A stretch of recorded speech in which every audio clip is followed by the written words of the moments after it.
جہاں پلیس کرنا ہوتا ہے کس طرح کرنا ہوتا ہے تو اس کی پروگیٹو ہے اور ہم اس کے ساتھ ہیں. بہت شکریہ. جو آپ کے ساتھ ہو رہا تھا وہ سہیل افریدی کے ساتھ بھی ہو رہا ہے, تو کیا کہیں گے ملاقات ہو؟ ہم سب سپورٹ کریں گے ہر چیز کو, جتنے بھی ہمیں چیلنجز ہیں صوبے کے اندر, اور ہم نے مل کے ایز اے ٹیم کام کرنا ہے. سہیل ہمارا بھائی ہے, ہمارا ہی سی ایم ہے, وہ ہم نے مل کے کام کرنا ہے اور ہم نے مل کے جو چیلنجز ہیں ان چیلنجز کا مقابلہ کرنا ہے اور ان سے انشاءاللہ اپنی عوام کو ریلیف دینا ہے. انشاءاللہ ٹیم کام ہوگا انشاءاللہ. مسائل پہلے بھی حل ہو رہے تھے, آگے بھی انشاءاللہ ہوگا. کابینہ آج فائنل ہو جائے گی؟ کابینہ کا مجھے نہیں پتا, وہ تو چیف منسٹر صاحب کو پتا ہوگا کابینہ کے حوالے سے, کیونکہ انہوں نے بنانی ہے. تو میرا تو فوڈ رابطہ اور معاملات میں تو ہوا ہے, لیکن کابینہ میں نے اس لیے نہیں کیا کہ دیکھیں کوئی بندہ ٹیم جب بناتا ہے نا اس کے اوپر اس کو ٹیم مرضی کی بنانے دینا چاہیے. اس لیے عمران خان صاحب نے نہیں بولا ہے. اس میں اگر آپ اپنے بندے ریکمینڈ کرتے ہیں یا اپنے بندے ڈلوانے کے لیے یا فیوریٹزم کرنا شروع کر دیتے ہیں تو اس کے بعد پھر وہ ٹیم اگر ڈلیور نہ کرے تو پھر وہ ساری ذمہ داری ٹیم لیڈر پہ آتی ہے.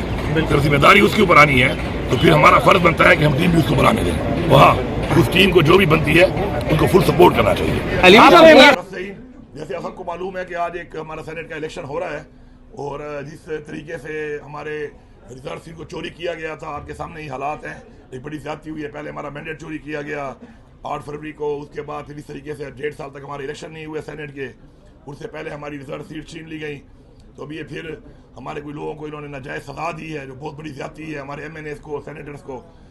اور میں یہ ڈیمانڈ کروں گا عدلیہ سے کہ عدلیہ اپنا کردار ادا کرے. اور کیونکہ ساری قوم نے اور ہم نے سب نے جو ہے اپنے آئین کو دیکھنا ہے اور اپنے آئین کا تحفظ ہماری عدلیہ نے کرنا ہے.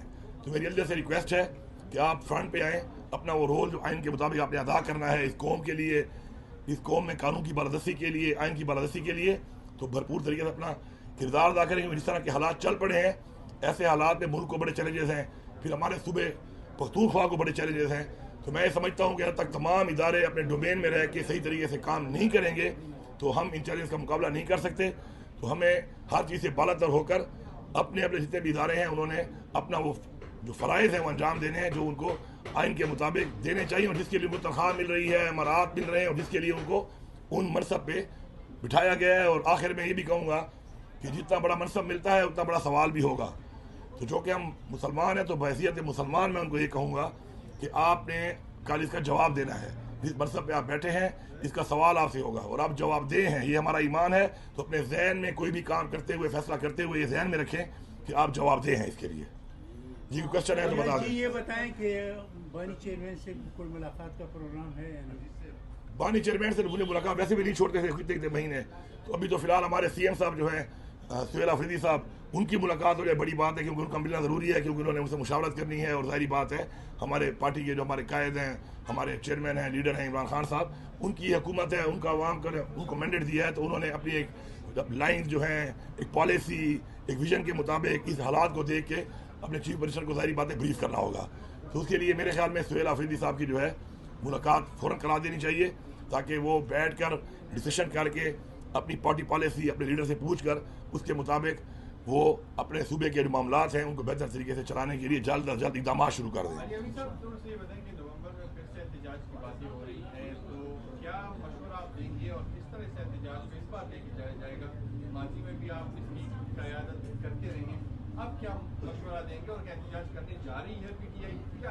اب تک دیکھیے ایسا کوئی اعلان ہوا نہیں ہے, تو میرے خیال میں احتجاج کا اعلان تو میں نے تو کرنا نہیں ہے.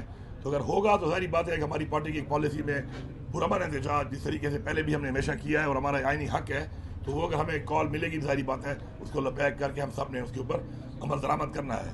لیکن جو پچھلی دفعہ یا اس سے پہلے ہمارے ساتھ ہوا ہے کہ جس طریقے سے پہلے ہمارے اوپر انہوں نے حملہ آور ہو کر ہمیں زخمی کیا, ہمیں روکا, بار بار روکا, اور پھر آخر میں جس طرح 26 نومبر جو ہے اس کے اندر ہمارے لوگوں کو گولیاں مار کے شہید کیا گیا, زخمی کیا گیا, اور اس کے بعد ہزاروں لوگوں پہ ایف آئی آریں کاٹی گئیں, اور ابھی تک وہ ایف آئی آریں چل رہی ہیں. ہمارے پارلیمنٹیرین پہ بھی ہیں, ہمارے ورکر پہ بھی ہیں, کئی ورکر جیلوں میں تھے, ضمانتیں ہوں گے, اب دوبارہ ان کا ٹرائل شروع ہو گیا ہے. تو میں یہ سمجھتا ہوں کہ ایک پولیٹیکل پروسیس کے اندر اس طرح کا جب کوئی عمل کوئی بھی ادارہ کرتا ہے یا کوئی بھی حکومت کرتی ہے, اسٹیبلشمنٹ کرتی ہے, تو اس سے عوام میں اور حکومتوں اور اداروں کے درمیان میں ایک نفرت پیدا ہوتی ہے اور ایک گیپ پیدا ہوتا ہے. تو اس گیپ کو ختم کرنا ضروری ہے, کیونکہ سیاست جو ہے وہ ایک ایسا عمل ہے کہ اس نے کسی نے جیتا ہے اور کسی نے ہارنا ہے. اب وہ چاہے وہ ہار کوئی فارم 47 سے بھی کرا دے یا ویسے کرا دے, لیکن جو جیت گیا اور ہار گیا تو آخر میں اسمبلی ایک بن جاتی ہے اور وہ اسمبلی جو ہے آئین کے مطابق کام کرتی ہے. تو آگے بڑھنا چاہیے, اور آگے بڑھ کر اگر کسی بھی طریقے آپ کو کسی منصب پہ بٹھا ہی دیا گیا ہے تو آپ کا فرض بنتا ہے کہ آپ آئین کے اندر رہتے ہوئے اپنے ان لوگوں کو اپنے فنڈامنٹل رائٹس دیں. فنڈامنٹل رائٹس دینا آپ کی ذمہ داری ہے. لیکن اس وقت ملک میں نہ تو رول آف لا ہے، نہ فنڈامنٹل رائٹس ہیں، نہ کوئی یہاں پہ آئین نظر آ رہا ہے. اور اس کے بعد جو عدالتوں کا ایک کردار ہے، جو واحد ذریعہ ہے انصاف لینے کا، 26ویں ترمیم کر کے اس کا بھی انہوں نے کباڑا نکال دیا، ان کو بھی انہوں نے ہتھکڑیاں لگا دی ہیں. تو میں یہ سمجھتا ہوں کہ یہ سارا جو عمل چل رہا ہے اس سے صرف اور صرف ملک کا نقصان ہو رہا ہے. اس کے علاوہ اداروں، اسٹیبلشمنٹ، حکومتوں کو اور عوام کے درمیان میں ایک نفرت پیدا ہو رہی ہے، ایک گیپ پیدا ہو رہا ہے، ایک خلا پیدا ہو رہا ہے. اور ظاہری بات ہے جب ایسی چیزیں ہوتی ہیں تو اس سے اوور آل جو ہے ایک ملک کو اور ایک قوم کو نقصان ہوتا ہے، جو کہ ہم میں سے کسی کو بھی قابل برداشت نہ ہے اور نہ ہونا چاہیے. وہ ہے امن و امان کے حوالے سے جو پاکستان کے حالات، اور ساتھ ساتھ پھر بالخصوص صوبہ خیبر پختونخوا کے جو حالات ہیں وہ بڑے ڈفرینٹ ہیں. کیونکہ ہمارے جو ایک بارڈر ہے، ایک 2200 اسکوائر کلومیٹر کا ہمارا ایک بارڈر ہے، جو ایک ایسے ملک کے ساتھ ہے کہ جہاں پہ کئی دہائیوں سے جنگ ہو رہی ہے اس وقت. اور ظاہری بات ہے اس کے اثرات ہمارے اوپر آ رہے ہیں. تو یہ جو چیلنج ہے اس کو نمٹنے کے لیے سب کو مل کے بیٹھ کے، اور میں نے ہمیشہ سے یہ کہا ہے اور ہمارے لیڈر عمران خان صاحب نے بھی یہی کہا ہے کہ عوام کو اعتماد میں لے کر، عوام کو بٹھا کے، عوام کی مشاورت کے ساتھ، پولیٹیکل پارٹیوں کی، پولیٹیکل لوگوں کی، اور خاص طور پہ سب سے بڑے اسٹیک ہولڈر ہیں وہاں کے رہنے والے لوگ ہیں، وہ اقوام ہے جو وہاں پہ رہ رہی ہیں. تو ان کے ساتھ بیٹھ کے ہی ایک طریقہ کار کے ساتھ اگر اس کے اوپر کام کیا جائے سچی نیت کے ساتھ، تو میرے خیال میں کوئی بھی دنیا میں ایسا کام نہیں ہے جو ناممکن ہو اور اس کا حل نہ ہو. آپ کی نیت ٹھیک ہو، اللہ تعالیٰ بھی مدد. ہم نے پوری کوشش کی کہ ہم اس ٹائم میں، کیونکہ ہمیں جب ہماری یہ رجیم چینج میں ہماری فیڈرل گورنمنٹ چینج ہوئی، ہم نے استعفے دیے پنجاب اور کے پی سے، تو اس کے بعد یہ حالات بہت خراب ہو گئے تھے. پھر جب دوبارہ ہم آئے 2 سال کے بعد تو حالات بالکل ایسے خراب ہو چکے تھے کہ شہروں کے اندر جو ہے وہ ناکے لگا کر اور یہاں پہ دہشت گرد گھوم رہے تھے. اس کے لیے پھر ہم نے ایک پراپر پلان بنایا، اس پلان کے اوپر ہم نے کام کیا، اور الحمدللہ بہت سے ضلع ہمارے اس لحاظ سے بڑے کلیئر ہوئے، اس کے اندر بڑی کامیابیاں ہوئیں. لیکن انفارچونیٹلی اس کے اندر کولیٹرل ڈیمیج ہوتا ہے.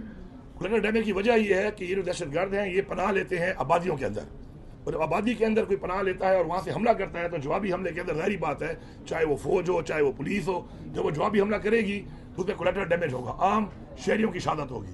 عام شہریوں کی شہادت جو ہے کسی بھی صورت میں نہ ایز اے پالیسی، نہ ایز اے مذہب، نہ ایز اے حکومت ہمیں قابل قبول نہ تھی، نہ ہے اور نہ کبھی ہوگی.